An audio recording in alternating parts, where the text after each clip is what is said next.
Do you like suffering, or do you just deal with suffering? Real answer. Real answer? Yeah. I like to see, real answer, I like to get a bunch of men together. Okay. Men that are the hardest of the hard. And I want to be with these men. And I want to see them suffer. Because I'm suffering right along with you, but I want to see me get through it. I want to see what you're made of. I want to see, like, almost like the Colosseum in Rome. Let's fucking go to the fucking Colosseum. And the only way to see who the baddest motherfucker is to suffer. You can't do it by writing a paper. So let's go. Because why? What I found out through my life was I thought of myself as some weak little bitch kid. And what I found out, and the only message I want to get across to people is, once you change one thing, your mindset, you can attack everything. And I find it fascinating. I'm fascinated because I'll be in these moments. I put these guys on some fucking pedestal. Yeah. Which people do with you. They do with me, and they shouldn't. And I was this guy who was a piece of shit looking at these, oh my God, how are you guys this amazing? But once I worked my way up there, I said, my God, man, we can all compete, motherfucker. Let's go. So do I like suffering? I like suffering in the way that is competitive. Yep. That brings out the absolute best in me and in everybody else. So like, I want to see a man be defeated. I want to see a man get broken and say, fuck you. I love these men. These men I love, but there's very few of them. There's very few of them. And there's very few that are willing to go there more than once. A lot of people, even people who've gone through special ops, it kicks the shit out of them to a point where in their mind, what got me bad in pararescue was when I was going through it, I said, I'm only gonna do this one time. And so many people in special ops, whether they believe it or not, in anything, fuck special ops in anything, that's hard, I'm only doing this one time. Once you say that, you fucked yourself. The truth, I gotta tell you, off camera, you and I were talking about something. Now we're gonna go to something cool. Okay. Well, we've been in something cool, but like, I work with a lot of athletes when they get out of their career. They made this massive sacrifice all their life to get to the NFL. They make that thing happen. They're only willing to do it once. Right. And when that's over, their identity's set on that thing forever. And they just repeat the stories from that time over and over. That's right. And I watch them have such a difficult second half of their life. I try to help them with that. I've watched it with business people. And you and I were talking off camera. So I've started to uncover with me the last couple of years that I've been on social media and teaching these things. And if you gave me that mirror test the last couple of years, right, that accountability mirror, when I look in it, I'm starting to look at a dude who used to do some crazy shit that was cool in his life, really accomplished some things. And all these accolades, people follow you, they listen to you, they think you're something special. You have that, I have that. Clearly the differences in our lives are too vast to even mention what you've achieved. The things you've overcome are completely different than mine. But I'm starting to realize something about myself that I want to give the audience a gift of, and I want you to talk about it. You know what? I've just accepted. I'm only going to be happy when I'm grinding for something. That's right. I'm only going to be happy when I'm growing. I don't want to talk about stuff I used to do. I want to do something great with my life. I don't know that I can get to the mental level you have, but I think everybody here needs to know something. If you just think you're going to do something temporarily once, man, you're going to be unhappy when it's over. That's right. How about you right now? When you look in the mirror right now, so Goggins looks in the accounting mirror today, what does he see, and what are your thoughts about that? So, same with you. What happened with me was like, so who I was this nobody guy. And I created this Goggins. And that Goggins, there's David Goggins and there's Goggins. David Goggins is a calm, cool guy that sits back. Used to be a, weak kid. Now he's just a normal guy. Goggins is a guy that is willing to tape up his legs to go after it. In that book, you read about David Goggins and also Goggins. What I realized in my life is that Goggins is who I love. Goggins is who I created. My dad created David Goggins. I created Goggins. So what's happening with me, and since Can't Hurt Me came out, and since I got on social media, which is why I fucking don't like social media, which is why I'm not on there very much, which is why I give people one time, I have to do me. I have to do me. So people get it fucking twisted, man. I am who I am. What's in that book is me. So now what they see is this guy who's trying to get people to get off their fucking ass. That just happened to happen, man. I didn't set out. When I set out to be a fucking SEAL and set out to go to Ranger School and all this other shit I did and break records, I didn't set out to fucking please motherfuckers. Right. I didn't set out to say, hey, pay me now. I got a great fucking story. Fuck that. And I realize now that my life has kind of gotten to a point where people know me, I have followers and whatnot. The biggest depression of my life is you get caught up into helping so many people out, and it's great, and I love that, but you lose yourself in all of that shit. Truth. It literally, and people go, man, but my God, like you're changing. I get all that shit, man. But what the fuck is motivating you in that book? What's motivating you is the fucking stories I'm telling you about what I did in my life. Once I stop living that, I'm no more. Yes. I am not the fucker that you are now being motivated from. So right now in the mirror, I now got back to Goggins. I'm now back to running 100 miles a week. I'm now back to getting the fuck. I saw, and I talk to my girl about it all the time. You travel, you speak, you all this shit. It's all fucking great and dandy for most people. I'm Goggins. What makes me me is the dungeon. And yeah, and people are, well, oh my God, like they're gonna hear this, my God, you don't have any peace in your life. Don't get it fucking twisted. Weak people who hear me get all fucking poopy pants about how I talk. So be it. What changed me was I had to be hard on myself. And I have to continue to grind myself into a fine dust. Period. That's where I feel good. I feel like I accomplished something. If things come easy, it's not fun. I must fail at something repeatedly. It has to haunt me. And then once I complete it, I feel like I accomplished something. I don't want to set out and say, oh, there's an A. We're good. It's fucking stupid. No, I want to turn it in a million times and say you failed. You failed. And I'll say, okay, roger that. And sit there and analyze what I'm doing wrong. Go to these places that people don't go to anymore because all this fucking social media shit and everything's computerized. I want to go to that dark place in my mind and say, okay, how are we going to get this done? I think the right people are happy when they're challenged by something. Like when they're pursuing something, when they're challenged, like when they're not where they could be. When they're not who they could be. And you and I were talking about this off camera. It's like, I just want everybody to understand this. This is from two people who are sort of in this space. We love helping people. We love making a difference. But what makes us make a difference is the pursuit of who we've been becoming, these challenges, you and all the different ways you have, and in my way, and millions of people in their way too. Like, I don't want people to think, I just want to get to a place and cool it. Because if you get to that place and cool it, I think you're going to be miserable. You've got to still find somewhere. And I want to kind of go in your head a little bit because I've not lived this and very few people have lived this. I want to take you back there for a minute, and then at the end I'm going to ask you what that thing looks like next for you.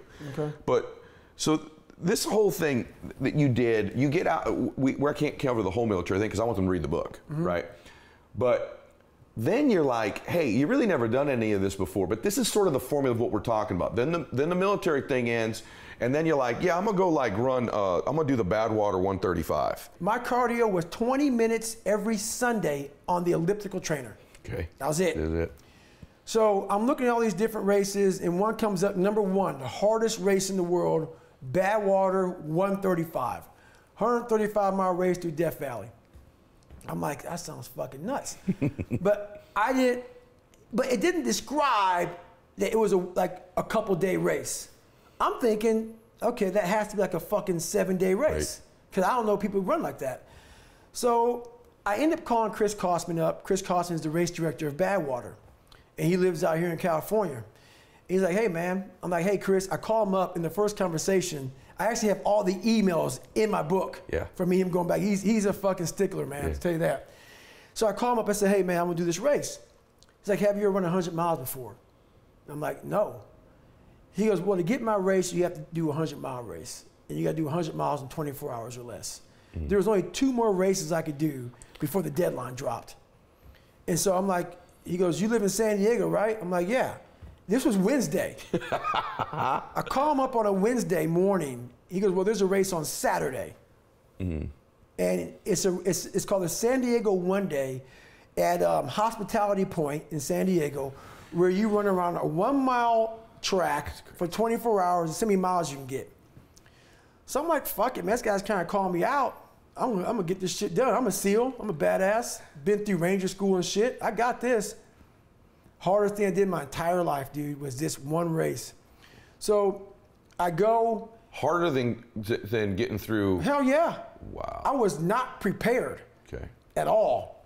So I go, I sign up for the race, I show up, I'm this big bodybuilder looking guy, shirt off, black hat on, you know, and I set out. So every mile, I'm gonna see this blue lawn chair. I had Ritz crackers and Mylett. That was my fucking nutrition, man. No water, no nothing. Just no water? No. Ritz crackers and Mylett, dude. Come on. I fucking, you know, I never drink water on runs and shit. I fucking didn't know about all this shit. So I go out there and I'm running. I get through 50 miles. I'm gonna cut to the chase because I detail it really well in the book. I get going. I sit down at mile 70. And buddy, I hadn't sat down yet. I sit down and everything falls the fuck apart. Literally, man, I'm like peeing blood down my leg. I have some crap coming out of me, and I got 30 fucking miles to go. And I'm in the worst shape of my entire life. And so I won't get too deep into it, man, but I end up going back through my cookie jar, and I talk about, you know, my cookie jar is basically something I invented about. We forget how badass we are when we're suffering, because our mind just stays right there in suffering. The cookie jar is a reminder. You know how your mom used to have the cookie jar. You know, you don't know what kind of cookie you're gonna get, but it may be oatmeal raisin, maybe chocolate chip meat, because you know she's dumps them in that motherfucker. You just grab one and go. So my cookie jars, the things I've accomplished, failed at, didn't fail at, just kept on grinding through. So I take this 1 second, I calm down, so I realize, okay, man, I gotta be able to just stand up first, come all dizzy and lightheaded, and I go through this process. And I said, I might quit, but not yet. I go, this is the worst shape of my life. So I said I might quit because when you're not gonna quit something, you got 30 miles to go, your mind's spazzing. Like I'm fucked up. Like 30 miles is a long way to go, just fresh. I've already gone 70, I'm in the worst shape of my life. I'm like, okay, so I'm giving my mind some space. Because if you don't give it space, it's just gonna freak out. So I'm saying, you know what, I'm gonna quit, but let me just sit here for a second and drink some water. Now I'm drinking water. I have my crew going over to get some fucking, you know, nutrition, some food for me. I'm getting better. So now I stand up, like, wow, I'm able to stand up now, because I wasn't able to. I was all lightheaded. And I'm going on this track, and I get to mile 81, and I wasn't going to make the time. I was moving slow. You're behind time. Way behind. And this is the craziest thing in the world, and I fucking shit you not. I'm in the worst shape of my entire life. Ever. I've never even been close to this. Again, never. Mile 81, I'm not gonna make the time as slow as I was moving. And when your body and mind connect, and I think this is the only time I've ever done this, you become a cyborg. I end up running 20 miles at about a 10, 15 mile. And get done with that race. I did 101 miles in 19 hours and 6 minutes. And to this day, and I don't detail it well with you, but in the book I do, I learned more from that 19 hours and 6 minutes than I did in all 3 Hell Weeks. Oh my God. Ranger school, and this is months. Ranger school is 60-something days. Hell Week and all the buds is 6 months. I was in buds for like 18 months. You know, I went through Delta Force selection twice, you know, pull-up records. I learned more in that one race that I wasn't prepared for. That 19 hours brought me from utter misery, happiness, failure, success, depression. I went through every fucking emotion in the world in 19 hours. And you should hear how the race ended. Then I really took a shit on myself. Like, I got in that blue chair when the race ended, and I literally, it just was over. I was in the worst shape of my life. I got in the tub, and they put the shower, or she put the shower on me. The showers hit me as I'm laying in the tub in the fetal position. And what came out of me looked like dirt as I'm peeing. It's not even blood. This is dark brown dirt. And I'm sitting there, and she calls my mom, and my mom has a doctor friend over her house. And this guy's one of the best doctors in the country. And he's like, you need to get him to the doctor now. No. So what I'm about to tell you is gonna fuck you up. So I'm sitting there, and I think I'm gonna die. And worst shape of my life. And I'm in this tub, and I'm jackhammering, and I have this hot water hitting me, and I'm literally in the worst pain. My shins, my feet, I'm broken. And I'm just sitting, I'm cramping up. And she said, we gotta get you to the doctor. You know, your mom's worried, I'm worried about, like, we've never seen this before in my life. And I go, I'm not going anywhere. I wanna sit here and enjoy this pain. And I know the listeners hearing this are gonna say, man, you're a fucking nut. No, I'm not. What I got a chance to experience in that 19 hours and 6 minutes of my life was something I didn't want any painkillers. This was proof positive. What I was feeling is what I just did. I did something without training, without coaching, without a cheering staff, without any knowledge. I took a raw human being with no training whatsoever, put him out in a condition, and just through this alone, got through it. Amazing. And I sat there and I was like, it was the best feeling I've ever had and will ever have in my entire, I was in the worst pain in my life, and it was the best feeling I ever had in my life. Not because of the pain I was in, but the pain was confirmation of, my God, did I just do that? Wow. And I had completed hell weeks, but that right there was like, don't take this from me. Man. And it was confirmation, proof positive that this young kid that came from shit, that wasn't shit, that lied and cheated I was now the truth. God. I was now the truth. I was a Navy SEAL. I went through Army Ranger School as honor man. I went through all this shit. I was truth. I became truth. There was no more lie. And what's funny about all that is the people in my life who were in my life when I was bad, and I call it bad, wasn't bad. I had a fucked up way to go, man. They're still out there, and they know what the fuck I'm saying. I ain't gonna drop names on them. They wanna take me back there. They're mad that I'm here. Yes. They wanna still make me out to be what I was. Right, right. They don't like the fact that they're still where the fuck they're at. That's right. They hate that. So on this journey in life, there's a lot of people who are fucked up right now. On the journey, there's always be that motherfucker in the sewer you came from that's grabbing at your fucking ankle as you're leaving that sewer. That's when it drag you right the fuck back down because you figured it out. They're not willing to figure it out. There's not much to figure out. The only thing to figure out is this. And everybody has a different equation. My equation is different than yours.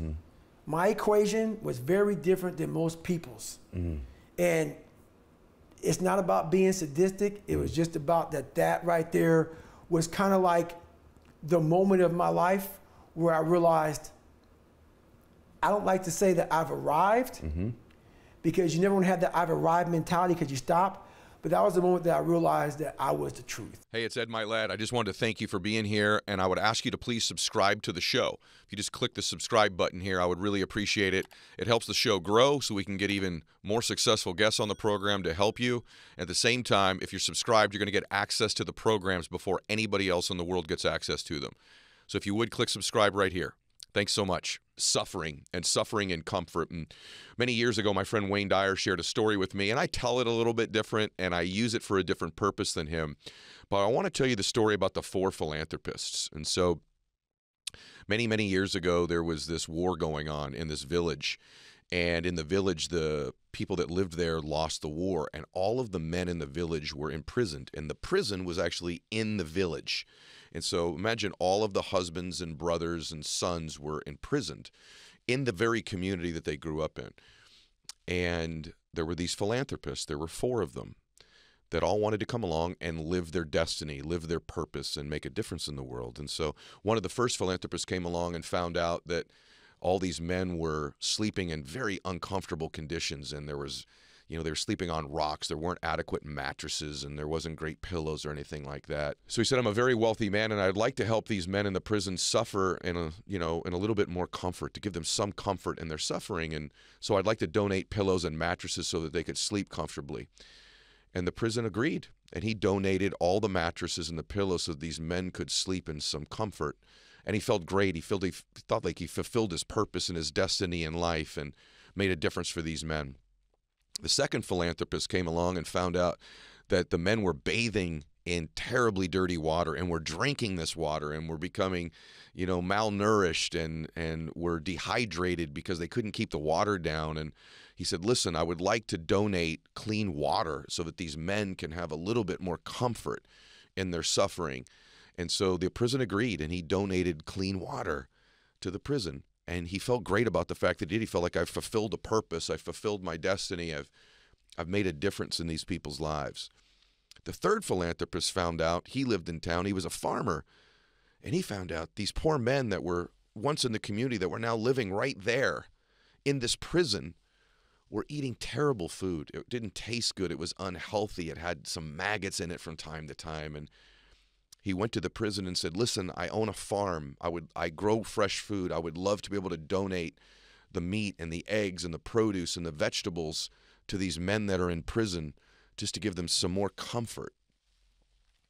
And the prison agreed and allowed them to donate the food. And this man donated the food, and now the men were eating healthy food that nourished them, that tasted good. And now he felt great about the difference that he made and felt like, I fulfilled my destiny as a person.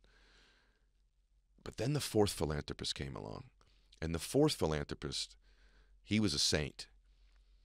And the 4th philanthropist did something very interesting in the prison. He went and got the keys. And the gift he gave to the prisoners is he came along and he had the keys to unlock them from the prison he was in. And he unlocked it. And all the prisoners were released from the prison and no longer suffered at all. He fulfilled his destiny. He fulfilled his purpose. And I share this story with you because, in my opinion, so many people are suffering in comfort, meaning they're constantly trying to add things, even though they're suffering in their life. They do things to feel more comfort in their suffering rather than alleviate their suffering, rather than what I'd like to think that my show or myself, or what I'm going to share with you right now, I have the keys to unlock you from the prison that you live in, the prison of our minds, the prison of the emotions we don't want to feel, the prison of feeling like we're less, the prison of feeling like my life doesn't matter, the prison of not having a sense of direction, the prison of feeling invisible, the prison of always beating ourselves up about our previous sins or mistakes or setbacks or failures, the prison of being worried about what other people think about us. And so many of you and so many of us in our life stay in this prison that's in our minds. And the entire time, all we're trying to do is, man, if we could just sleep a little bit better, if I could feel a little bit better, if I could eat a little bit better, if I drove a little bit better car, if I had a little bit cooler friends, then my suffering, I'd have more comfort in my suffering. And there's this thing in our culture right now where so many of us, all we're really trying to do is have a little bit more comfort, but we're suffering. And I believe suffering comes from a place in our life where we're not pursuing our dreams. We're not pursuing our potential. We're not giving ourselves the gift of what's already within us, which is love and bliss and peace. And we're pursuing these things. We're pursuing that car, that truck, that relationship, that amount of money, that title, that prestige, that like on social, that following. So that maybe as we're suffering, we feel a little bit more comfort. There's these moments of happiness, moments of bliss, moments where we feel okay. But we live in a prison of our own making in our minds. And I believe there are keys to just simply the simple process of unlocking the key and walking out of that prison, and you never need to live in it again. And that's really what my show's all about. See, the prison is living in fear. The prison is, what are people going to think about me? The prison is living someone else's dream. So many of us right now are pursuing something or in a career that we didn't even really choose. Our parents chose it, or people thought we'd be good at it, or we studied it in college and so we're stuck in it, or we've started a business and we're running it and it was originally our dream, but we just suffer every day in this dream that's probably right now, if we checked in and started over, is no longer our dream. How many of you right now, as you're driving in your car or running on the treadmill or watching this on YouTube, relate where you're like, I am suffering. I'm in this prison that it's my making. It was my dream I no longer have. It was my parents' dream that I'm living. It's a job that I know I don't want to do. It's emotions every day I don't want to feel, but that I create this pattern of feeling these emotions. See, in our lives, we have these emotions we're going to get on a regular basis. No matter what the conditions are of our life, there's 5 or 6 emotions we're always going to go get. So if our addicted emotions are pain, anxiety, worry, suffering, anger, depression, angst, nothingness, we're going to find a way in our life in a given week, no matter what the conditions are, to get back into that prison of those emotions. Don't you? Don't we? We find a way to do it because we're addicted to that pattern of the emotions. And most people, listen to me, will live their entire life and get to the end of their life and only at the end of their life realize, I suffered in comfort and I could have ended my suffering at any point. I held the keys. God held the keys the entire time. I could have simply unlocked the gate. I could have unlocked the door and walked right out. And I believe that door, those keys, are the following things. That it's your faith. It's connecting, if you don't have one, connecting to something you believe in that's bigger than you. In my case, you all know that I'm a Christian, but whatever faith it is that you choose, that faith is a pathway. It's part of the keys of getting out of the prison. It's the keys of getting out of the prison. Part of the keys is finding a dream that's our current dream, not our past dream, not our parents' dream, not our friend's dream, but our dream right now. Ask yourself a question, check in. Am I now living in a prison of my own creation? It was a job I chose I don't want anymore. It's a degree I'm pursuing I'm not interested in. It's a business I started that now that I've done it, it's not for me, but I'm still in it and I'm suffering in it. But I get a little bit more comfort with a little bit more money. I go to a concert. I've got good friends. Whatever the thing is you do, I get a good bottle of wine on the weekend. Whatever you do, you smoke weed, whatever your thing is, all you're doing is trying to just be a little bit more comfortable and you're suffering. I believe the key out of that prison is to pursue something that's your purpose and your passion and your calling and that your heart tells you to do. I also believe it's pursuing something that takes advantage of your natural skills and abilities. The prison can be what other people think about us. The prison can also be oftentimes holding our past failures and mistakes like a weapon, almost like most of us hold this gun to our head regularly and we remind ourselves of our mistakes, of our sins, of our past, and we believe those things disqualify us. I believe the other way out of that prison is to accept your worth leaving the prison, to accept you weren't born to be in that prison. I believe that. To chase your purpose and your dreams, to live your life on your own terms. See, you hold the keys to this. And it's almost like this. In life, Wayne said this to me one time, in life, life is like this massive 100-room mansion with all these experiences and things we could be seeing and doing and trying and learning and expanding. And many of these things may not even be a business. It might just be a hobby. It might be a pursuit. It might be an interest. It might be a curiosity of yours. These are the pathways, curiosity and chasing that curiosity and learning something new and trying new things and experiencing something different, giving everything. See, total freedom in life, Total freedom being out of the prison is a total commitment to something. People think, well, if I get into a totally committed relationship, I lose my freedom. Nothing could be further from the truth. Total commitment gives you freedom.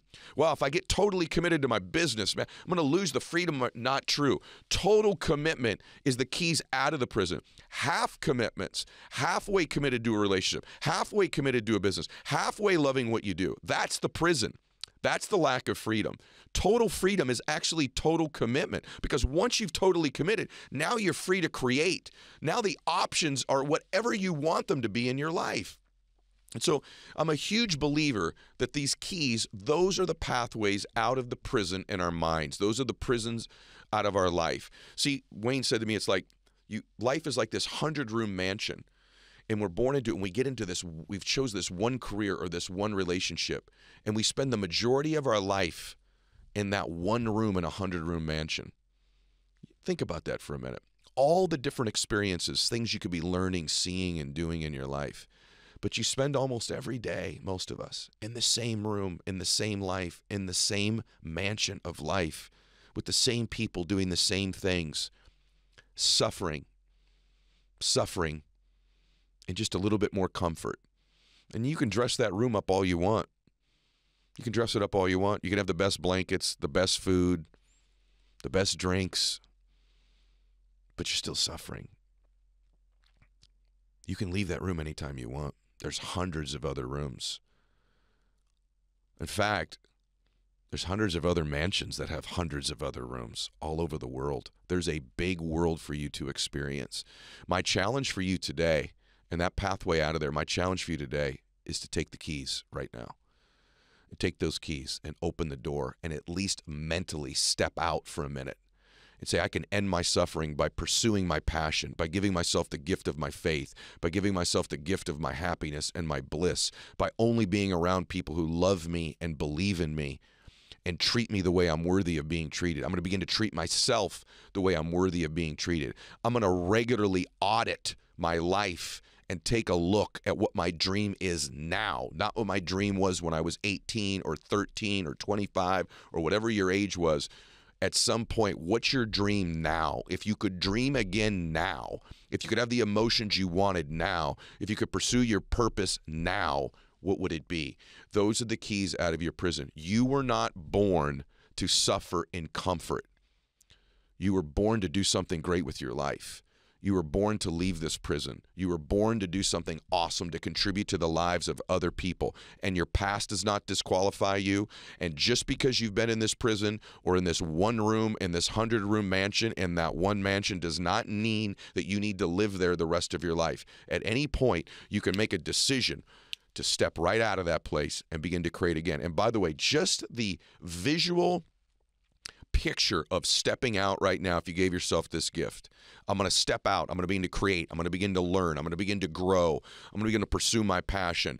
I'm not going to begin to just do the same things that cause me to have a little bit more comfort in my suffering. I want to live blissfully. I want to live greatly. I want to do something awesome with my life. I want to make my dreams come true. At any point, you're one decision away from doing that. And today, I just want to simply tell you that I believe my content, my podcast, the pursuit of your potential and your dreams, and you being that fourth philanthropist for you. You be that philanthropist for you. You be that saint for you. And those pathways, again, are your faith, are your purpose, are your dreams, is your courage to change your life, is your courage to say, I'm unlocking the keys. I'm stepping out a new person. And maybe it's the same career. Maybe it's the same career, but it's a different version of you doing it. It's a more positive, optimistic, confident you doing it. That the suffering isn't the career. The suffering isn't the business. It's the person in the business. It's the person who every day thinks, I've got to worry and be frustrated and be angry and be concerned, and I've got to suffer in order to make this work. There's a big difference between pain and suffering. Stay with me. Pain is mandatory in getting somewhere in life. Pain is a primer. Pain teaches us. Pain is temporary. All pain is temporary. You can survive temporary pain. On the other side of that pain, you meet another version of yourself. I want to be very clear about that. I'm not going to tell you that pursuing your dream, pursuing your life, and life in general doesn't involve pain, because it does. And there's nothing wrong with that. We learn from our pain, and it's temporary. Suffering, however, is optional. Suffering is different than pain. Suffering is living in that prison in your mind. Suffering is being with someone that doesn't love you and treat you the right way. Suffering is chasing a dream that's no longer your dream. Suffering is chasing no dream and building someone else's dream at a job when that's not what you want. Suffering is not pursuing your interest and your curiosities and your hobbies. Suffering is not being connected to your faith. Those are all things we choose. So pain, that's part of life. That's almost mandatory to pursuing something great. Pain is what makes pleasure feel so good. There's nothing wrong with having pain in our lives, because when we get pleasure, it feels 1,000 times better. That contrast, that duality, that dichotomy is one of the beautiful things of life. So pain is going to be there, but suffering is of our choosing. And so many people choose to keep suffering in more and more comfort. And my challenge to you today is to no longer do that, and to pursue your dreams, to pursue your potential, to unlock the keys of the prison you've been living in and start to live freely again. You say that the way we meet our pain defines who we are. And I want you to elaborate on that. I've been saying lately that, on the other side of temporary pain, oftentimes we get introduced to another self. Napoleon Hill says that in Think and Grow Rich. And I find that when I speak about pain, so when I speak about winning and competing and achievement, I get incredible responses from people. Mm-hmm. But when I speak about pain and suffering and even death, and that that it will come for us at some point. I've been speaking a lot lately about my father's passing, that the depth of emotion, the depth of the energy, the depth of the feeling is maybe 100 times greater when I touch on those topics than just the good stuff of winning and competing and achievement. So what do you mean when you say the way we meet our pain defines who we are? We have a choice with our pain, which comes into every life. And the choice is, we can either try to suppress it and ignore it. Mm-hmm. And if we do that, inevitably, we are going to end up taking it out on ourselves in the form of depression or something like that, or on the people around us. Or we have the choice of being with it and acknowledging it. And it's not fun. By definition, it's not fun. But there's a way in which we can transform, or try to transform that pain into something else. I mean, I think that's the heart of the creative impulse for most creative people. They're looking at something painful in their life. They're looking at their sense of longing, and they're trying to turn it into something else and something more beautiful. Is there a practical thing you can do every day to do that? In other words, when you are feeling these emotions of, I don't know, for me, it's not always pain. Mm-hmm. Sometimes it's just like melancholy, or I think that's the right word for it for me. Sometimes there's this melancholy feeling about things that I enjoy sitting in for a while. Mm-hmm. I do. But is there a strategy that you use? There is, because there's a bunch in the book. But is there one thing you would say to someone who says, maybe I'm ODing on melancholy, and I need to turn it into something powerful? I mean, I guess the question is, are you talking about being in a state of mind where you are enjoying it and grieving on it, in which case I don't think you need to do anything differently. Like when you're in that state of mind of the sky is so overcast and I'm loving this music, that's the state in and of itself to cultivate. But if you're talking about, I'm in a state where the pain is actually really painful, that's different. And a great technique for that is something called expressive writing, which I talk about in the book. Yep. And it's basically just the sheer act of just writing down what you're feeling without any thought of publishing it or anything like that. Quite the opposite, get it out, write it down, rip it up. And this is based on studies from a guy named James Pennebaker at UT Austin. Yeah. He's done all these crazy studies showing how powerful the sheer act of writing things down is. It improves your health. It literally lowers your blood pressure, improves your success outcomes in life, a greater sense of well-being. So it's a way of discharging what you're feeling, but also what you end up doing when you write it down is you're sense making. You're making sense of what's happening. And you're figuring out how you want to move forward with whatever has just caused you this pain. The reason I ask you that is because in the book, you sort of state this belief system that I agree with, that maybe these are the emotional states of creativity. And that when we look at art, oftentimes it is born out of these sort of emotions. When we listen to music that really moves us, it's born out of them. Even comedy, ironically, Yeah, one of very my much favorite so. things. Most comedians are touching on something uncomfortable, painful, or the ironies of life. And so most art, why do I say this to everybody? Because I have the benefit when I experience these things, I create speeches that I give, or books that I write, or podcasts that I'm going to do, or content that I create. But a lot of people just sort of sit in these emotions. And you asked earlier, which is it for me? And I think most human beings would say this. It depends on the day. And it depends on how long. And so I want you to talk about this because I just wanted to ask you this personally. There's a point in time where I'm in these states of contemplating, you say the fragility of life and how you understand death has a lot to do with how you live. I'd like you to touch on that, give you a long answer here, give you a long runway. So there's that. And I do that a lot. Or, just allowing myself to sit in a state of it doesn't always have to be 150 degrees of bliss all the time, Ed. It's okay to sit on a kind of misty day and just enjoy the gray a little bit. Now, having said that, I think most people who have that proclivity, predisposition, or even disposition, which may be all of us, you can then sit in it a little too long, though. And that's what I mean by the abundance of an emotion, right? There's a point where you're going, now I'm not creating out of this state. Now it's impacting me the other way where it paralyzes me or freezes me or it makes me tired. It can even impact your energy level. So what would you say about all that? Yeah, these are amazing questions. So first of all, in terms of the creative idea, one of the things I say in the book is whatever pain you can't get rid of, make that your creative offering. And as you say, there's just so many studies and so many examples that I talk about of the ways in which creators do exactly that, and it's not an accident that so many of our great creatives over time were orphaned before the age of 18. Like an astonishing percentage of them lost one or both parents before age 18 because that's what they're doing. They're figuring out how to take that ultimate longing that they're left with and turn it into something else. But to your other question of how do you know when it's just right or too much? It's a really important point because there's a kind of happy and creative state of melancholy that we were just talking about. And then I think farther down that spectrum, you get to something that looks more like clinical depression, where it's very difficult to be creative when you're actually depressed. I mean, depression is more about an emotional numbness and a hopelessness and a sense of disconnection, whereas the happy melancholy we were talking about, you're feeling intensely connected.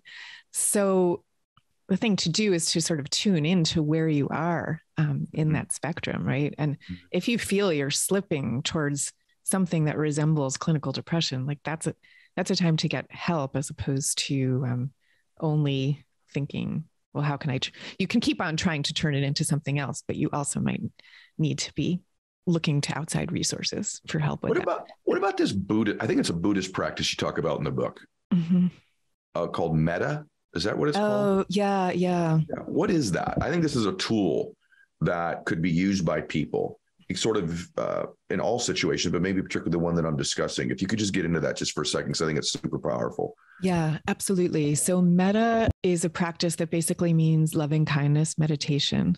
And I'm actually, by the way, I'm creating my own loving kindness meditation, which will be up on my website in the next month or so for people who are interested in doing my version of it. And that's susankane.net if you're curious. But loving kindness meditation, it's basically a form of meditation in which you kind of actively and consciously wish well-being, peace, good things, love to, well, interestingly, classically, you first wish it to yourself. Okay. And then after that, you wish it to people who you know very well, to acquaintances. Ultimately, you wish it to the difficult people in your life. You kind of move outward from there. What's interesting is for a lot of Americans, they have a lot of trouble beginning with wishing these good things to themselves. So very often people need to turn it upside down and wish it to other people first before they feel comfortable getting around to their own selves. There's no magic though. You can do it in either direction. My favorite time in church, I was raised Catholic. My favorite time in church. And when you're a little kid in Catholic church, there's a lot of stand up, sit down, kneel. You know, we're going to say the Our Father. There's a repetitive nature to the service. And my favorite part of church on Sundays was the one little moment where you get to turn to your neighbor and say, peace be with you.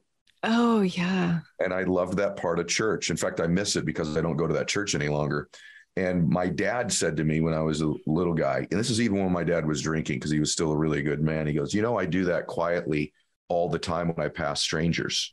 I said, what do you mean, Dad? And he goes, oh, when I pass someone, like I open a door, I'm in an elevator, I'll just quietly say, peace be with you. I wish you peace. And he said, even when people walk by us in restaurants, Eddie, I'll do that.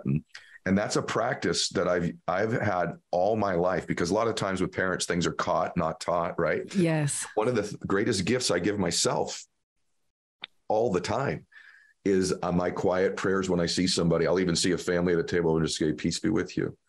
And just that feeling feels so good to connect with someone's soul who may not even consciously know you're connecting with them. But I have this belief system that subconsciously, spiritually, from an energetic soul perspective, they do feel it. And so I love that you bring that up.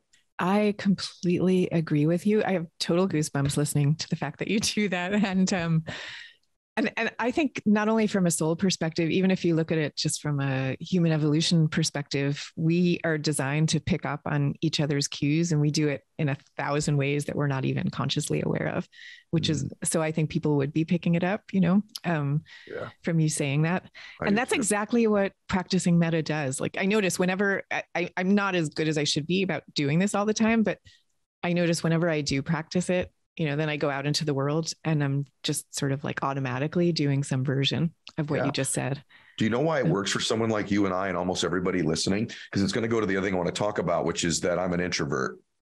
And some people say, don't ever label yourself as an introvert. No, I'm introverted. And I love that I'm introverted. And I wanted to, the reason I share this, whatever you want to call a technique or strategy that my dad taught me, it's just really an act of kindness. It's not really a strategy. But it's also something an introvert can do, because you don't have to say anything to give someone a prayer. So it's my way of connecting with someone in the unspoken way. And I may never, I mean, there's the truth. I've connected with millions of people this way probably in my life that I've actually never spoken to. And I think a much deeper connection than, hi, how are you? Good. Have a great day.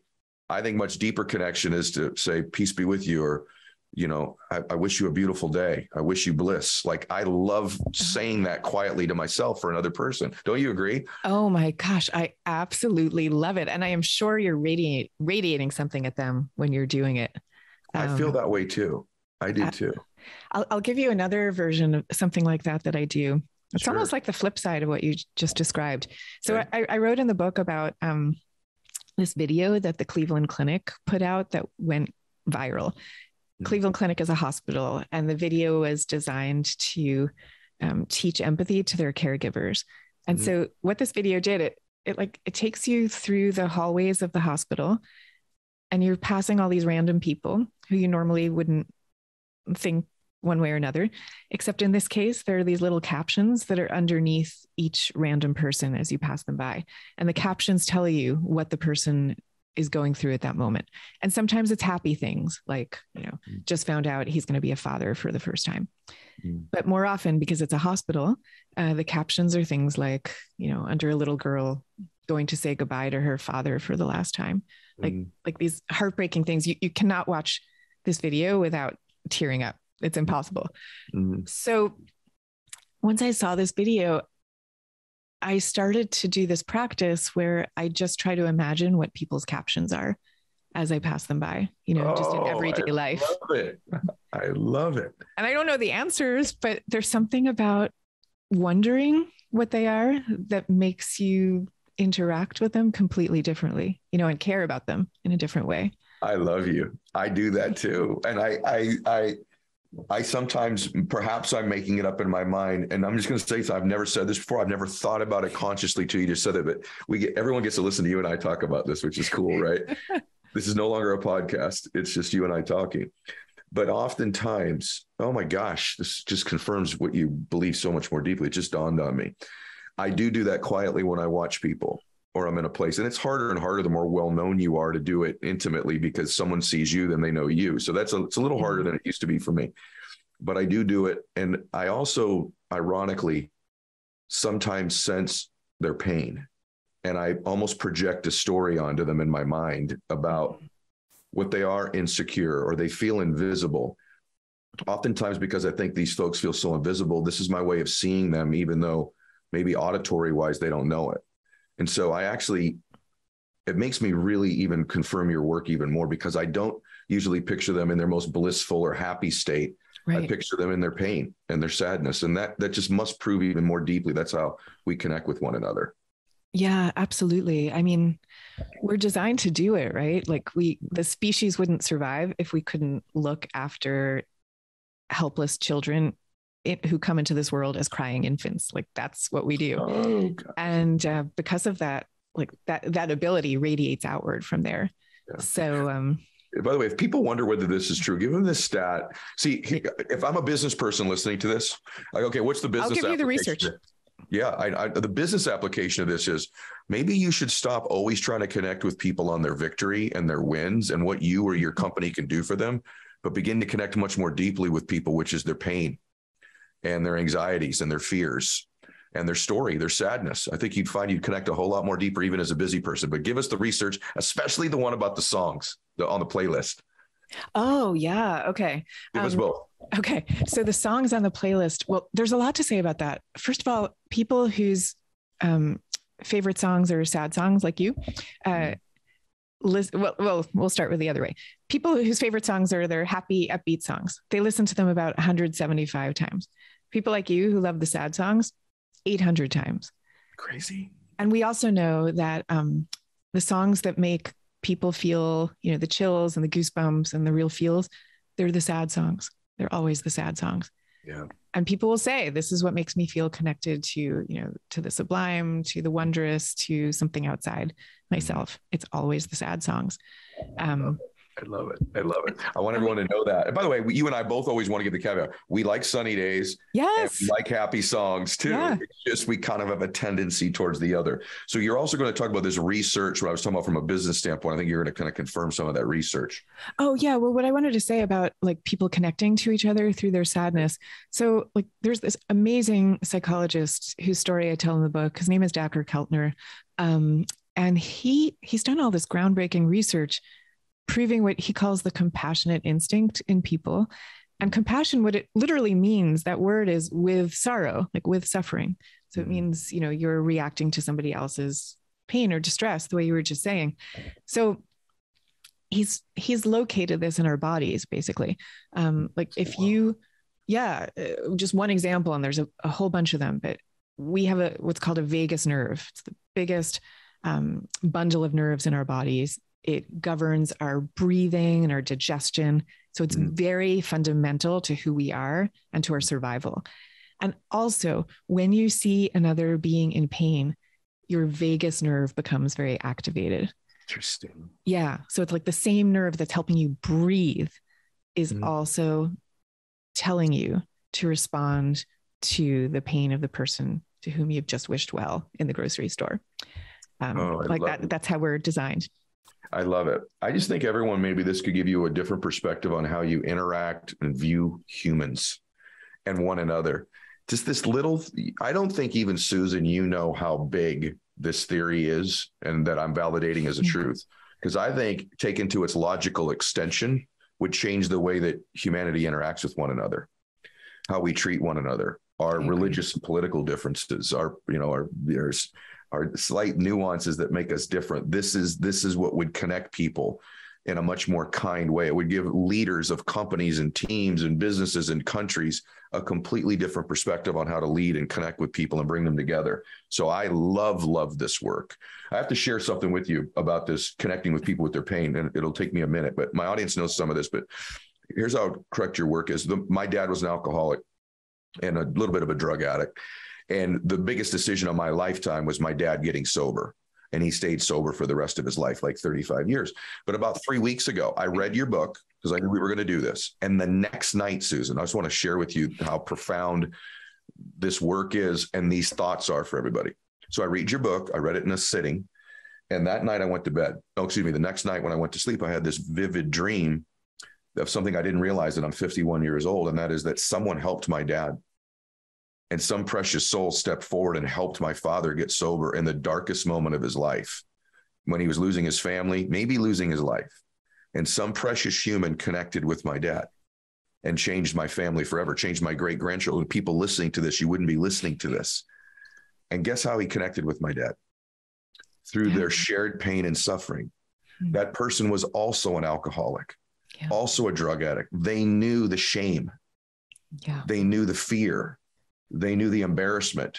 They knew the frustration. They knew the depression that came with the patterns of behavior. Had that person connected with my dad through bliss and sunshine and rainbows, or their own perfection, their own lack of pain, they would have never been able to help my father. They reached my dad through connecting, through shared suffering, through shared pain. And then from there said, here's how I can help you.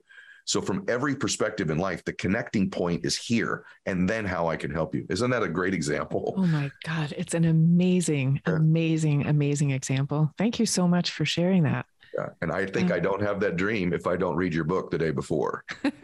I don't, because it opens up. That's why this podcast, I guarantee everybody, there's millions of people listening to this driving in their car, on the treadmill, or with their family. They're looking at the next person they see just a little bit differently, looking in the back seat at their babies, and they're looking at someone at the grocery store, and they're going to think about their friends differently. And this is where change comes from. The other thing, though, I have to ask you about. I just want to say I totally agree. And I have thought this before about like our hopelessly divided politics and culture and religion, everything. That I think what we should be doing is figuring out spaces for people just to be able to share their stories and share the pains that they've gone through without it being connected, at least temporarily, without it being connected to any call for policy change or a political agenda or anything like that. Just for people from different backgrounds, from red, from blue, from everywhere, to just tell their stories. That's it. I love it. I actually believe that, I get asked sometimes about I ever run for office, and that's highly unlikely, but I do believe that that's where change comes from, is just saying, just please hear me and listen to me. And then you can reach your own conclusions. It's when they think that there's a hook coming, or a pitch, or a close, or something we want you to do, is when people are turned off. And I think if you just say, just please hear me, whatever you believe about guns or no guns or school security or mental health, whatever the issues are, to hear some of these parents that just had this tragedy happen in Texas, and just to hear their pain, just hear them.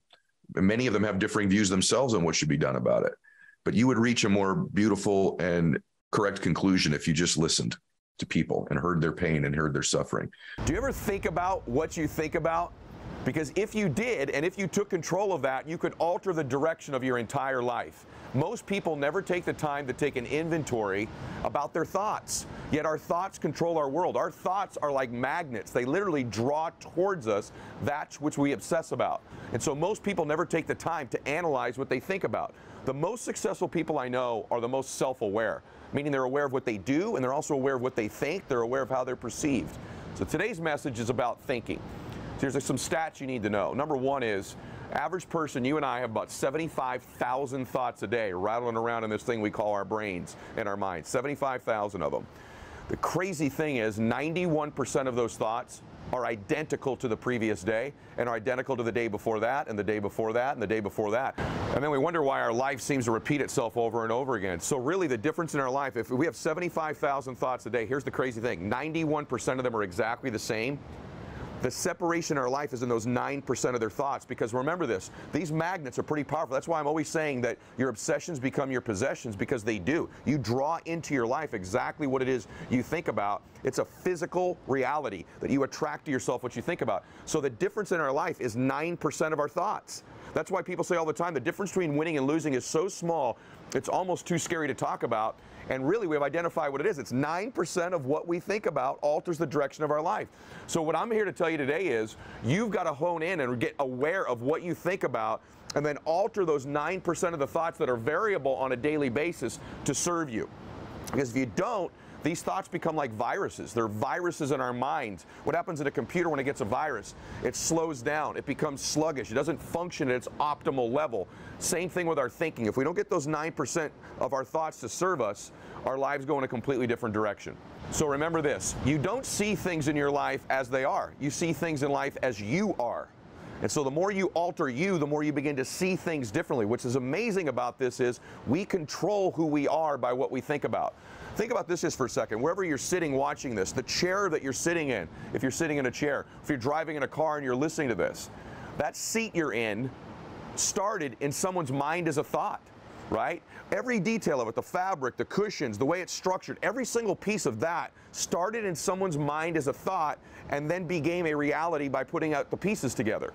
See, everything in life is that way as well. It always begins with a thought. When we think a new thought, here's what literally happens. Thinking a new thought literally opens a space up in our minds, in our lives, that never existed before prior to having that thought. It's like a brand new space you've created just by thinking it. And what happens is your unconscious and subconscious mind goes to work on filling in that space with the people, places, resources, and things to fill it up like a room and an architect would, to fill up that space and fully furnish it. That's the power of how we think.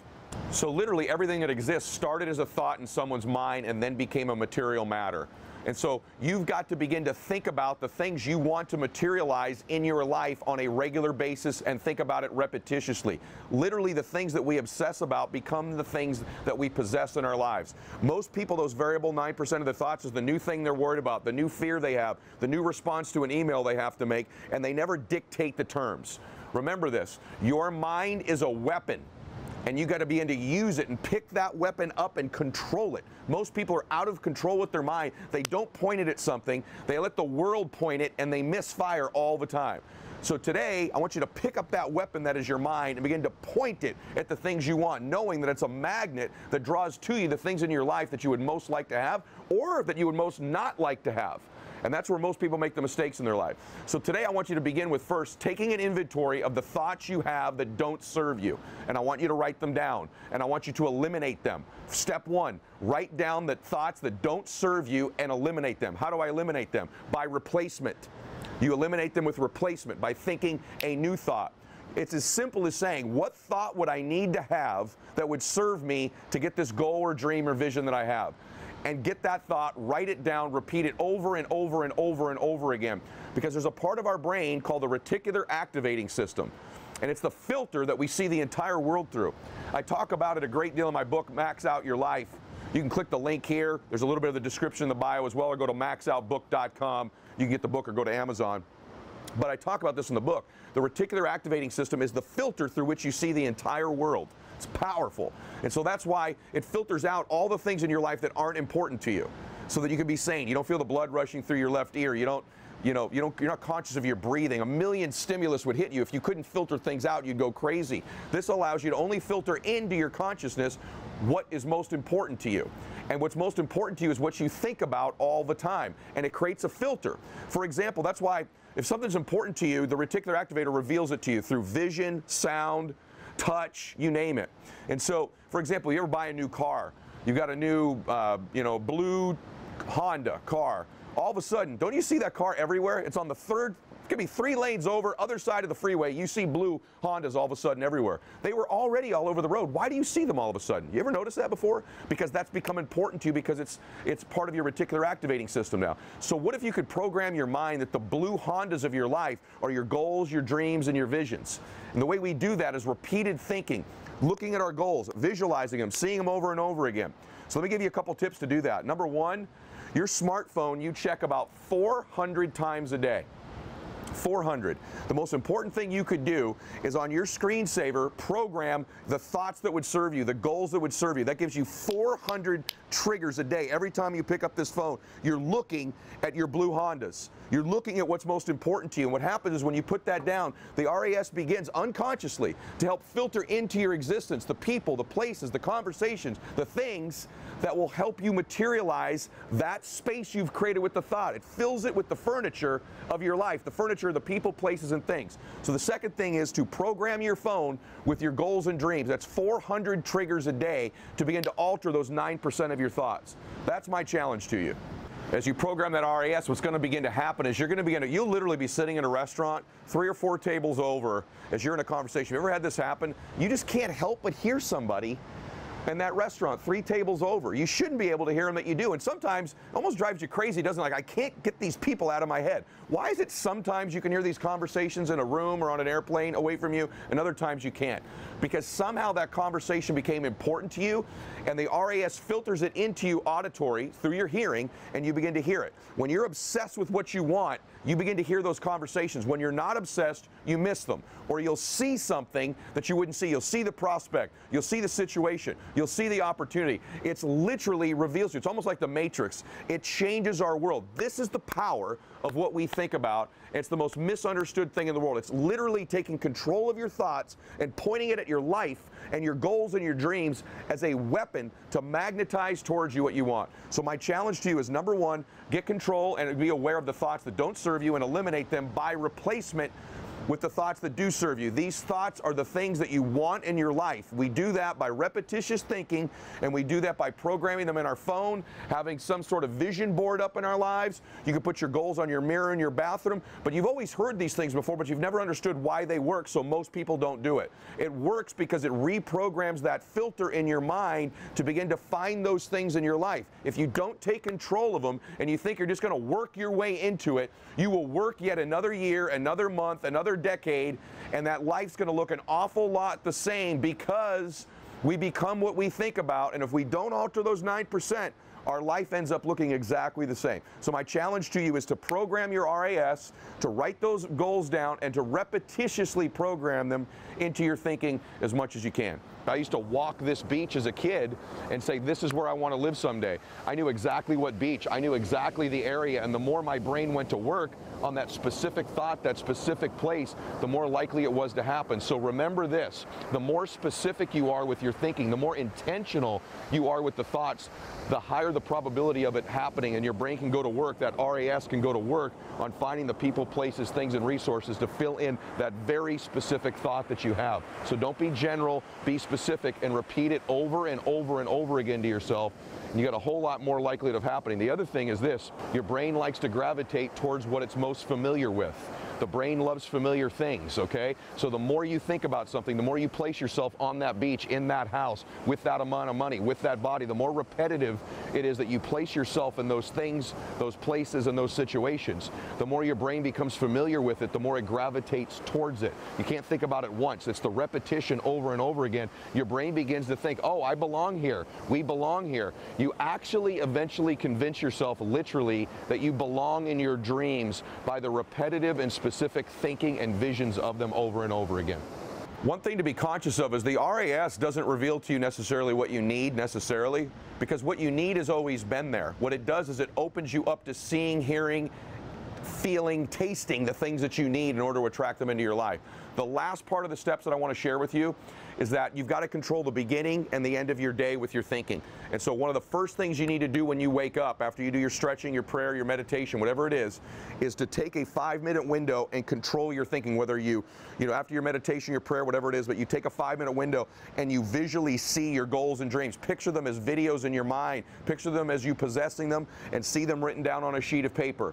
This will begin to control your mind for the day. And then at the very end of the day, what I do, one of the last things I do after my prayer, when I'm laying in bed at night, is I read through my goals and my dreams, I picture them, and I allow my RAS and my subconscious mind to go to work on them. When I get my sleep, it's going to work on revealing to me, it's playing back the video, believe it or not, of my day in my mind, and it is revealing to me the things that I may have missed in that day that could bring those things into my reality, and it helps me wake up ready to get them as well. So if you'll do that, where you wake up, you go to bed, and when you check your phone, you're going to alter those 9% of your thoughts. These are 3 key steps on changing the way you think, and we know if we can change the way we think, we change the 9% of our thoughts, we change what we obsess about, we begin to possess them. That thought opens up a new space that didn't exist before, just like that chair you're sitting in, and we'll begin to create those things in our lives. Use these 3 steps to change your thinking, and I know if we stack that up over a day, a week, a month, 3 or 4 years, in a decade, the direction of your life is completely different.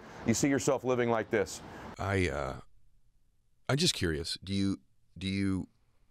Would you change something in your previous life? Meaning, was going for it like you and I have gone for it in our life all it's cracked out to be? Because let's just be real. Part of the success you've built is affording you the way you're being treated right now. We can be which you have gone open about that in a little bit if you'd like to. I want to do that. So I want to ask you first is, now that you're 34, you've got this diagnosis. So, and by the way, she was literally told, you won't be here for Christmas. She was literally told that. Which, by the way, nice doctoring, by the way, nice medical bedside manner, which we'll talk about in another part of the interview coming up. Having said that, though, would you still have gone for it like a crazy person, but maybe enjoyed it a little bit more? Or do you feel like some of the accolades and awards and all that was overcooked? And I'm really curious because I'm still that guy, too, who's like, I'm going. My intuition is I should be going, but I should be a little bit more of an observer and be present as I'm doing it, because I absolutely relate to what you just said about I was there, but was I there? Yep. It's what you just said. So I don't think I would feel as fulfilled as a person if I could look back on it right now and go, oh, gosh, I really should have done more. Because I really feel like I've been all gas, no brakes for a long, long time. And I'm super proud of my accomplishments. And I look back on things like, wow, I'm really glad I'm so thankful that happened. I'm grateful for that opportunity. Wow, thank goodness I said yes. But I was also a yes man to everything. So this is a cool new stage where I've been saying yes to only things I really want to say yes to, which I wish I had done sooner with some things. Just because there's opportunities you've taken, I'm sure, where you go, this is just not going to be it, but I'm just going to do it because I feel like, what if maybe one person, because we hear that in personal development, like, what if the one person? I did way too much stuff where it was that and just, running myself ragged. But it's really, I wouldn't do anything differently, no. Because all of this is playing out exactly how it's supposed to. It's not my plan. And if you really believe in a higher power, you believe in God like we do, no, this is how it's supposed to be. I'm supposed to be the example. I'm supposed to be the big voice. I'm supposed to already have the following, the platform that I do, so that I save so many more lives, so that I show so many more people a different way. It's really important. It is the way it is.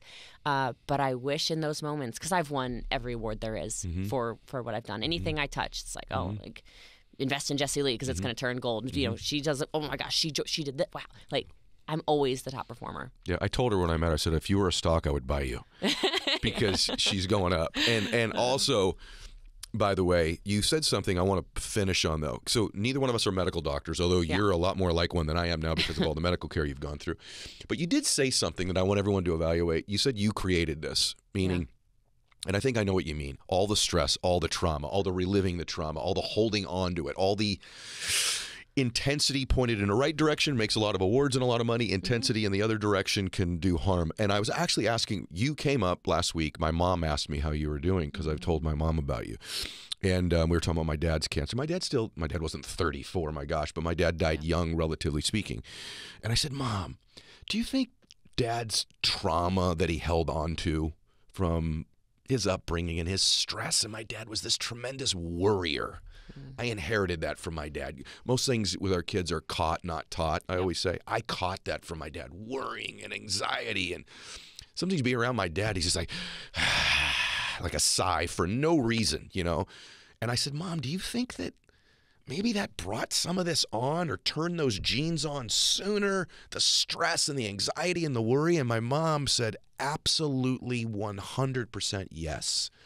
And I'm wondering, is that what you meant by that you brought some of this on? Yeah, and I know I don't want to trigger any cancer patients or anything or survivors or anything who go, what? Like, I didn't create this, because the cancer world's interesting. There's some people who think cancer is the worst thing that ever happened to them, and there's some people who think cancer is the best thing that happened to them. And I will tell you, I am in the second camp. And that freaks people out when I say that. She said, what? She said cancer's the best thing ever. Nothing was going to slow me down, Ed. Nothing. Nothing. You just said I did a coaching call from a hospital bed. Nothing was going to make me go, let's chill out a little bit. It had to happen. I needed to smell the roses a little. But yeah, what I mean when I say I created this is I was always running ragged. Sleep was not the priority. The goals were the priority. The changing other people's lives was the priority. The helping others and always extending an extra hand and not taking care of myself. Your own pleasure and enjoyment wasn't the priority No, either. Never. Right. I think even in this season of cancer and everything, I am enjoying way more.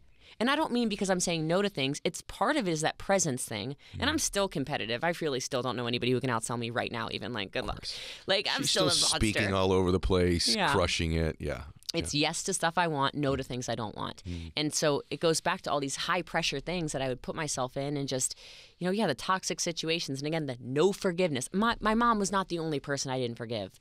there's plenty of people that I did not forgive, that I've had, that I, gosh, it's almost like I feel like I'm in an it's like one of the steps of AA, like you forgive people. Yeah. I'm really having to work on me as a person. And so the changes in Jessie Lee as an actual human being have been profound since February. They're not little changes. I've always been a kind person. I'm even more patient and kind now, which is a different kind of kindness, right? It's just, it just changes everything. Okay. So by the way, I just want to say something. I'm not a doctor either, but I think there's a power to saying I created this and so I can fix it. I think there's a power to that. And even if you're not in that camp and you've had a disease, I think we would all agree that worrying and anxiety and anger or frustration isn't healthy. Yeah. So it certainly isn't helping things when we're that way. Well, I don't want to cut you off, but I asked my doctor in Germany 2 weeks ago, because he was looking over my blood work, and Germans are very direct. Okay, so he goes, disaster. I'm like, great, here we go. Right. And he didn't mean it in a bad way. He just said, don't worry, we can fix all of this, but this is a disaster. I said, okay. And I said, well, I have a question then.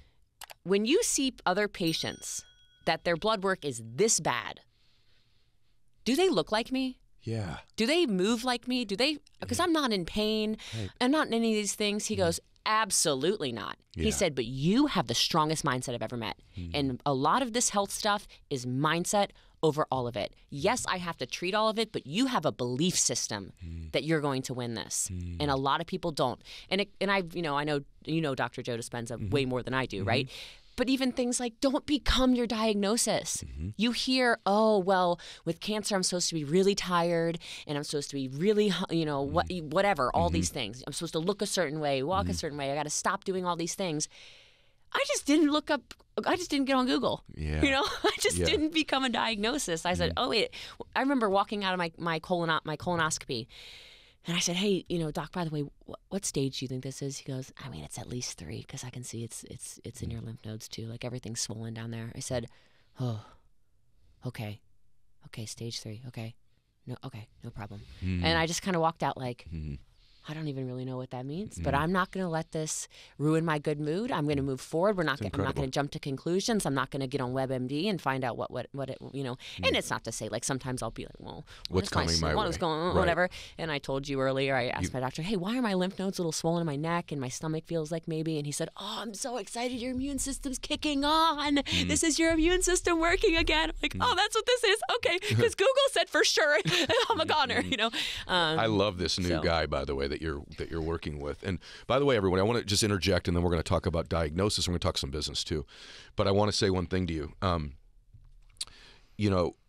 The attitude that you've brought to this, I really believe, is the differentiator. And she is, by the way, we've decided kind of through coaching that she is documenting her journey here. So if you don't follow her on social media, there's going to be an actual documentary, the whole entire thing, the journey of what she's going through.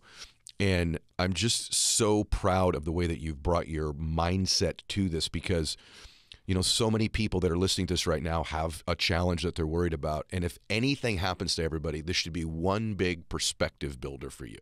Because whatever you're going through right now, more than likely, it's not quite as significant as what Jessie Lee's going through right now. Maybe it just gives you perspective that, hey, this disagreement I'm in with my spouse, or this bill, or I lost my job, or, hey, this is a woman who was told you're not going to make it to Christmas. There are certain situations that just aren't changeable.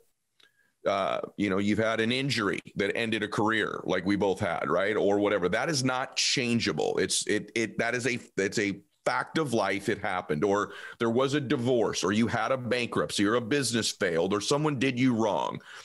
So you talk often about being able to not change the situation, but change potentially the way that you what? So go ahead. I'll let you answer that. That's so powerful, Ed, because I get that question all the time. It's like, I can't change, or even teenagers are saying, I'm in my parents' household. I can't get out this household. I can't do this. And if that's the truth, if you can't change the situation, you must change your mindset in the situation. You must change your mindset towards the situation. You must change who you are in the situation. And that's called perspective. Something I talk about all the time. Your perspective can be your prison, or it can be your power. And so any situation that I know that I can't undo, I mean, even with my mother's passing, I can't change that. That's a situation I have forever. I can allow that pain to control me, or I can say, you know what, I can do something with this pain and manipulate it to make it my power. And so I'm always thinking now, okay, how can I find power in this situation? You talk about the word for the year, right? One of my words I always say is this, or mantras is this is power. So when I can't change situations, this is power, because at some point I know I'm going to look back and say, man, that situation that was supposed to break me that I couldn't change at the moment, maybe God was allowing me to stay in that situation, not to break me, but to build me. And I can look back plenty of times in my life and say, man, I'm glad I stayed in that, or I'm glad that happened, because now it created something inside of me that if I would have moved from that situation or didn't have that situation, I wouldn't have the experience, I wouldn't have the knowledge, and I wouldn't have the strength from it. Yeah, now I want to stay on that because most people know your story, but maybe they need to be right. Many may not, you know, people that are new to my show or new to you. But this whole thing that you are, this man you've become, was really born out of a situation you couldn't change with your friend, right? Like the beginning of this version of Trent Shelton. And I think it's probably a great time in the show for you to tell that story, because I think there's a lot of people that are in situations they can't change right now, combined with the fact that they're not sure what their purpose is or what their passion is or what to do about it. And you've become one of the biggest influencers in the world through what most people would view and was a tragedy with a friend of yours. So take everyone through that part of your story. It's the perfect time in the show, because I think they can see themselves in your story, even though the situations are different. Absolutely. It was a college teammate, college roommate. Even more than that, one of my closest friends in college. His career got cut short, football player. And what I mean got cut short, he went through some trials, some relationship things. He left football team, and he joined the military, and nothing wrong with that. But I just know that for him, in conversations he was settling, he was unhappy. Just being around him, I could just tell something was different. 2011, I got a call one night. I was actually on my way to our other best friend's house, and it's ironic because me and my best friend were just talking about him. It's like, man, we need to link up with Ant. Got a call from a girl who actually knew us at Baylor, but she was in the corner. She worked at the coroner's office. She said, hey, Trent, Ant is here. And I didn't put two and two together. I was like, okay, like where? Like, is he, where is he at? He's like, he's here. And I was like, what are you talking about? It's like, I work at the coroner's office. He's here. And it still didn't register. Make a long story short, Ant had committed suicide. They found him 3 days later with all the memories in front of him, pictures of people, his football things. And, he shot himself in the head. And in that moment, it hurt because, when you lose somebody, the first thing you go to is guilt. The first thing you go to is regret and ask yourself, man, I wish I would have done more. And in that moment, I knew that there was nothing I could have done more, since the situation had happened. I remember going to his service, man. And I'm glad that you said this, because being a speaker, being whatever people want to call me, titles, author, all the stuff that people give me, this wasn't something that I wanted to do. Yeah. This wasn't something that I sought out to say, this is a great business idea. Let me do this. Yeah. Nah, it wasn't. It was my promise to him at his funeral. My promise. And I love when you say, man, keeping that promise to yourself is so important. My promise to him was like, Ant, I'm gonna live the rest of my life to help people with their self-worth. So when people see my videos and they say, Trent, man, like you talk about releasing things from your life or getting rid of toxic things from your life, this is why. Yes. Because he had toxic things in his life that he felt like he had no life anymore. And he felt like there was no reason to go on. And so it's my promise to him. And from that day, start picking up my cell phone, didn't have a following, start making these videos with just this. Yes. Didn't have some camera that you're seeing now. Didn't have no microphone, just my cell phone. Yes. And I committed myself for the rest of my life. And I want to be clear about that, Ed, because I just feel like we live in a generation now where I don't want to step on I don't mind stepping on people's toes, but I don't want to, make people feel a certain type of way by saying this. And, hopefully y'all have, you have your insecurities to the side, but a lot of people, when they sign up for certain things, it's for external reasons. It's because they see Ed Mylett with, this following. They see Trent Shelton with this, but they don't know what we have endured and what we still endure while we're going through it. That's right. And they don't have a deep rooted reason of why they want to do what they do. And every time opportunity to quit, opportunity to throw in the towel, opportunity to detour to something else, to change, there's people that's on there. And I want to be clear. It's okay to, change different things. But if you're just changing because it's hard, because things ain't adding up, because you're not getting the likes and the views and the money, all that stuff, I see a lot of that. And for me, I said, there's no negotiation with this. Yes. Like I'm burning the boats, burning the bridge, and I'm signing up for this forever. So every time I want to quit, man, I picture his face. Yeah. And it makes me go even harder. I hope everybody just hears what he just said. I mean, it's easy to hear it in hindsight. This guy's Trent's a football player, right? And kind of then trying to find what am I going to do with my life? Imagine this, that because of this tragedy in his life, a situation, as we said in the previous, conversation, wasn't controllable.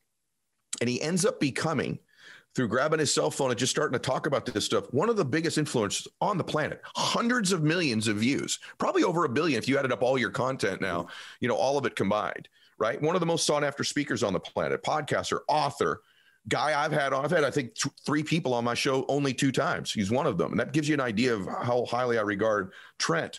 And a lot of you that are listening to this, if you're thinking, I don't know what my passion is, here's a place to look, and it's not always there. Look for a real pain point for you. It's not always there, but you go, what's a real pain point? Like for me, my dad was an alcoholic, my low self-esteem. That's the pain point of my life, has become my work. That's that thing Trent just used, deep-rooted reason to keep going when you're not successful originally. That's why this pain, he always says, turn it into a purpose. That's usually where your purpose is coming from, is a place of pain from you. That's why you see some of these influencers that are super fit that used to be super heavy. It was a pain point. We have to be really mindful of the state of fear that we're in, because fear shuts down our executive function process. We're not going to be thinking clearly when we're afraid. So if you have that type of fear in your system, not only is, your neurochemistry going to be altered, your hormone state's going to be altered, and your immune function is going to be actually, absolutely through the floor. Yeah. The moment that you're in that fear state, you're putting yourself in the worst position possible. So understanding that you have to be able to manage and work through your fear. And a lot of that fear goes back to the fear of death. So really, reckoning with your own mortality, getting to that place where, you've made peace with your death in some way, in whatever way that you can do that. Now, of course, the plant medicines have been a huge ally for me in my own quest with that, but we have to address fear, because fear is a universal pressure on the human organism. It's going to cause us to make bad decisions, and it's also going to cause us to be way less healthy. So be mindful of the state of fear that you're in. Be aware of everything that's going on, but you don't have to engage with that level of chronic fear. The next thing is, there's some really powerful research coming out now about vitamin D. Yes. So getting sun, supplementing with vitamin D, this is incredibly important. Also, the correlation between people having challenges with COVID and their obesity state and their metabolic health. This is a great time to double down and pay attention to your metabolic health. Start an intermittent fasting practice. Start shifting your macronutrient profile from, heavy carbs and fried foods and omega-6 into something that's a little more keto, a little more carnivore, whatever you want to go, but try and support your metabolic health in a really productive way. And then the other thing to really pay attention to is, right, if you look at, the number one predictor of early all-cause mortality, it's not cigarettes, and it's not cancer, and it's not obesity, it's loneliness. Literally, loneliness is the number one predictor of early mortality. Human beings, we are social creatures. We thrive in community, in tribe, in family. And so all of this advice telling us to stay as far away from people as possible, it will kill us. It literally will kill us. So be mindful that this is not just one virus. We're dealing with a lot of different factors here, and we cannot have a cure that's worse than the cause. So whatever your own beliefs and whatever precautions you want to take, that's fine. But understand that you have to feel connected. You have to have that human connection. It's just wired in to who we are as human beings. And you can look at all of the clinical research to back this up, about loneliness. It's incredibly important that we stay connected. Like both physically and emotionally connected to people during this time, because in any hardship, I mean, you can read Sebastian Junger's book, Tribe, right? Like the reason why, even when the bombs were falling on London from the Nazi blitzkrieg, people found a deep sense of happiness and satisfaction during that period because they were all pulling together. They were all huddled close. If someone had a sandwich, then their neighbor had half a sandwich. And that sense of community was what allowed them to thrive through that. So be really careful with your isolation practices, because that's just going to drive you in a direction that's, quite dangerous.